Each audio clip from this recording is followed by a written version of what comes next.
And I want to start off by just kind of getting you up to speed on the vocabulary, because a lot of people say social media, social networking, they use different phrases. Let me tell you the right terminology to use, and then we can have this conversation. The umbrella term is social tech. Okay, that's the umbrella term. And there are 3 subcategories of social tech. The first one is social relevancy. Social relevancy is kind of your online reputation. It's how relevant you are out on the internet space. Okay? That's the bottom one. The next one is social media. Social media is using SlideShare, Scribd, Flickr, YouTube, right? Videos. That's videos, PowerPoints, graphics, right? So it's how do you upload files, media, that you can share with other people. Okay, that's social media. And then the last one, social networking. Okay, so social networking is where you can connect with other people. That's MySpace, Facebook, Plaxopulse, right? Twitter, LinkedIn. Those are all social networking. And then there are measurement tools. Okay, so there are tools where we can measure what our relevancy is. Like one of my favorites is Social Mention. If you've never been to Social Mention, like go to socialmention.com. And at Social Mention, if you type in your name or you type in the organization's name, it gives you a scorecard of how relevant you are online. Okay? Very cool. Well, not for some of you, it won't be very cool, but democratizing the world. We have never in the history of man, never had an ability for one person to talk to 1.5 billion other people for free. We have never had that. And I want you to stop and think about that.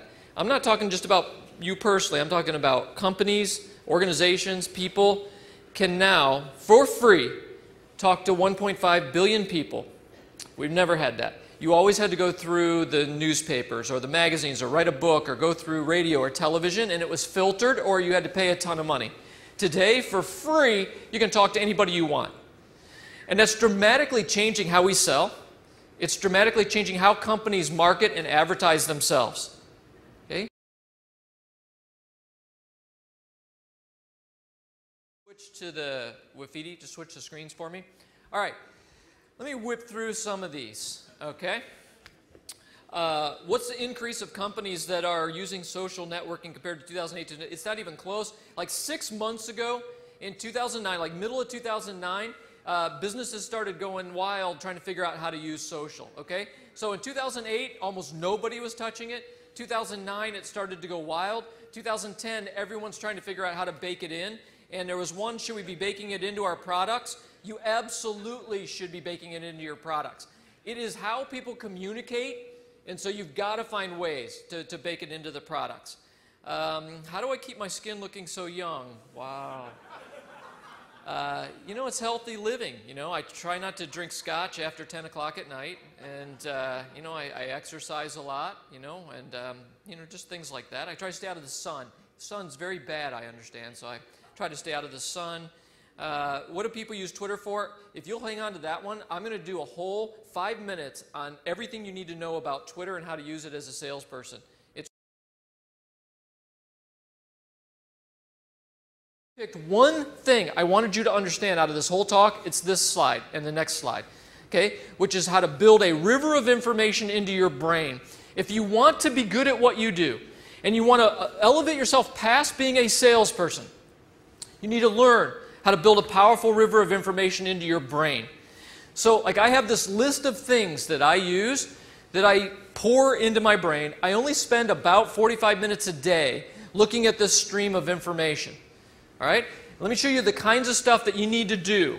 And to be honest, Sterling could create a document for you that has all this information to show you how to create your own river. But here's the kinds of things you want to do. You want to have a list of your competitors that you're getting all the information on them. You can do that with competitus.com. So if you go to competitus.com up there, you can put in your competitor's name and your email address, and it will send you every time their website changes, every time there's something written about them, right? It sends you all the information on your competitors directly to your email. You can get industry information, right? Thought leaders, bloggers. There are other tools I use a lot. Twello, we'll talk about in a minute, which is the yellow pages for Twitter. Blogged, B-L-O-G-G-E-D. Blogged is the index for bloggers. So I go find the top 3 bloggers in my field and I follow them. And then I do mind expanding things like watch TED videos. Right? I have a list. And I'm glad for you to take this presentation and do anything you want with this information. But please, please, do not listen to me for an hour and then go back Monday and don't take any action. Like, don't do that. Because that's a horrible waste of your time and mine. Like, go back Monday and write down at least a few things you're going to do. Go to some of these sites and learn how to use them. Think about your river of information and see how you can improve it. Okay? Think about how you can start publishing something online to build your reputation. At least understand how to search to see what your reputation looks like. I mean, at least do those action items for me.